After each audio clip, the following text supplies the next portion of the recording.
ನನ್ನ ಹತ್ರ ಒಂದು ಗ್ಲಾಸ್ನಲ್ಲಿ ಮರಳು ಮಿಶ್ರಿತವಾದ ನೀರಿದೆ.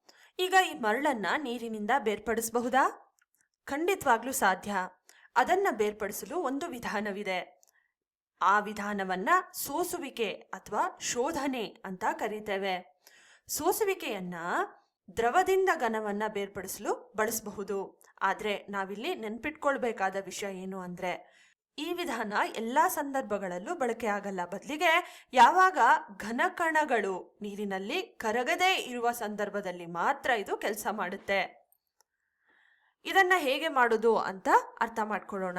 ಮರಳು ಮಿಶ್ರಿತ ನೀರನ್ನ ಆಲಿಕೆಯಲ್ಲಿ ಹಾಕಿರುವ ಸೋಸು ಕಾಗದದ ಮೂಲಕ ನಿಧಾನವಾಗಿ ಸುರಿಬೇಕು.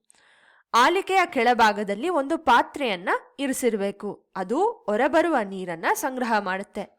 ನಾವು ಮಿಶ್ರಣವನ್ನ ಸುರಿದಾಗ ಸೋಸು ಕಾಗದದಲ್ಲಿ ಮರಳು ಕಣಗಳು ಹಿಡಿದುಕೊಳ್ಳುತ್ತೆ ಮತ್ತು ನೀರನ್ನ ಮಾತ್ರ ಅದ್ರ ಮೂಲಕ ಹಾದೋಗಲು ಬಿಡುತ್ತೆ. ಹೀಗೆ ಕೆಳಗೆ ಸಂಗ್ರಹವಾಗಿರುತ್ತೆ ಅದು.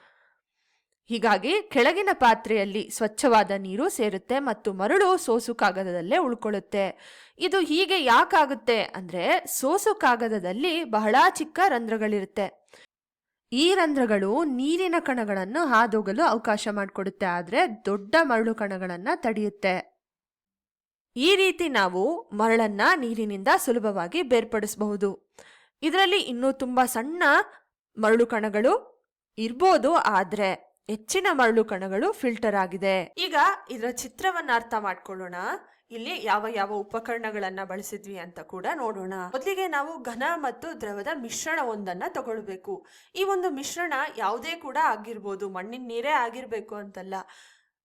ಸೀಮೆ ಸುಣ್ಣವನ್ನ ನೀರಿನಲ್ಲಿ ಬೆರೆಸಿ ಕೂಡ ತಗೊಳ್ಬೋದು. ಸೀಮೆ ಸುಣ್ಣ ಕೂಡ ನೀರಿನಲ್ಲಿ ಸಂಪೂರ್ಣವಾಗಿ ಕರಗೋದಿಲ್ವಲ್ವಾ? ಈ ಮಿಶ್ರಣವನ್ನ ಸೋಸು ಕಾಗದದ ಮೇಲೆ ಸುರಿಬೇಕು.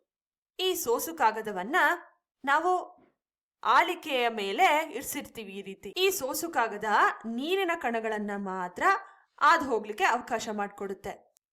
ಈ ರೀತಿ ಕೆಳಭಾಗದಲ್ಲಿ ಸಂಗ್ರಹವಾಗುವ ದ್ರವವನ್ನ ನಾವು ಶೋಧಿತ ದ್ರವ ಅಥವಾ ಫಿಲ್ಟ್ರೇಟ್ ಅಂತ ಕರಿತೇವೆ. ಈ ಉದಾಹರಣೆಯಲ್ಲಿ ಶೋಧಿತ ದ್ರವ ಬಂದು ನೀರು. ಸೋಸು ಕಾಗದದಲ್ಲಿ ಉಳಿಯುವ ಘನ ಪದಾರ್ಥವನ್ನ ನಾವು ರೆಸಿಡ್ಯೂ ಅಥವಾ ಶೇಷ ಅಂತ ಕರಿತೇವೆ. ಈ ಒಂದು ಸಂದರ್ಭದಲ್ಲಿ ಅದು ಮಣ್ಣು ಮತ್ತು ಇದು ಆಲಿಕೆ ಅಂದ್ರೆ ಫನಲ್. ಶೋಧಿತ ದ್ರವವನ್ನ ಯಾವುದೇ ಪಾತ್ರೆಯಲ್ಲಿ ಬೇಕಾದ್ರೂ ಸಂಗ್ರಹಿಸಬಹುದು.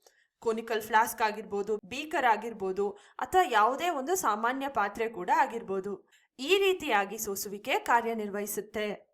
ಇದು ಘನವನ್ನು ದ್ರವದಿಂದ ಬೇರ್ಪಡಿಸಲು ಬಳಸುವ ವಿಧಾನವಾಗಿದೆ. ಇದು ಒಂದು ಭೌತಿಕ ಬೇರ್ಪಡಿಸುವ ವಿಧಾನವಾಗಿರುತ್ತೆ, ಅಂದ್ರೆ ಫಿಸಿಕಲ್ ಸಪರೇಷನ್. ಯಾಕೆ ಅಂದ್ರೆ ಇಲ್ಲಿ ಯಾವುದೇ ಹೊಸ ಪದಾರ್ಥ ನಿರ್ಮಾಣವಾಗೋದಿಲ್ಲ. ಅಷ್ಟೇ ಅಲ್ಲ, ಕಣಗಳ ರಚನೆ ಕೂಡ ಬದಲಾಗೋದಿಲ್ಲ. ನಾವು ಕೇವಲ ಮರಳು ಮತ್ತು ನೀರನ್ನ ಭೌತಿಕವಾಗಿ ಬೇರ್ಪಡಿಸ್ತಿದ್ದೇವೆ.